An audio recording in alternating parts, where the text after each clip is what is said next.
నిర్మల్ జిల్లా మామిడి మండలంలో ఆదివారం అఖిలపక్ష ఆధ్వర్యంలో సమావేశాన్ని ఏర్పాటు చేశారు. పొన్కల్ గ్రామ సమీపంలోని గోదావరి నదీ తీరంలో ప్రారంభించిన సదర్మట్ బ్యారేజ్కు నాగదేవత పేరు పెట్టాలని డిమాండ్ చేశారు.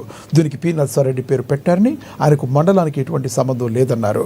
నిర్మల్ జిల్లాలోనే కాకుండా చుట్టుపక్కల జిల్లాల మహారాష్ట్ర నుండి భక్తులు పెద్ద సంఖ్యలో తరలివచ్చి ఇక్కడ నాగదేవతను దర్శించుకుంటారన్నారు.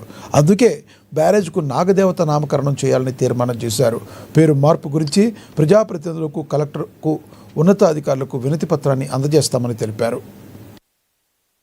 చేతుల మీదుగా ప్రారంభం చేయడం జరిగింది. గ్రామస్తులు, చుట్టుపక్కల ప్రజలందరూ కూడా చాలా సంతోషించారు.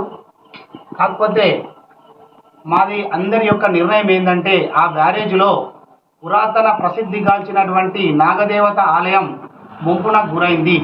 ఆ నాగదేవత ఆలయం యొక్క ప్రత్యేకత, చుట్టుపక్కల చాలా జిల్లాలు, 10 జిల్లాల వరకు జనాలు, ఇతర రాష్ట్రాల నుంచి కూడా జనాలు మందిరానికి వస్తారు.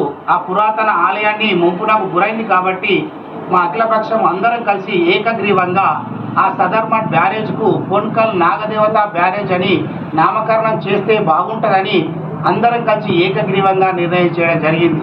అలాగే ఈ సమావేశంలో ఆ ఏకగ్రీవ తీర్మాన కాపీని కలెక్టర్ గారికి, ఎమ్మెల్యే గారికి, ఇన్ఛార్జి మంత్రి గారికి, నీటిపారుదల శాఖ మంత్రి గారికి, సీఎం గారికి, అలాగే మన శ్రీహర్రావు సార్ గారికి, ఐక్యరెడ్డి సార్ గారికి, వేణుగోపాల్ సార్ గారికి అందరికి కూడా వినతి పత్రాలు ఇస్తూ చివరకు మన సదర్మట్ బ్యారేజ్ నామకరణాన్ని పొన్కల్ నాగదేవత బ్యారేజ్ అని చేసేంత వరకు మా జేఏసీ నాయకులు పార్టీలకు అతీతంగా పట్టుదలతో కృషి చేస్తామని ఈ సందర్భంగా పత్రికా ముఖంగా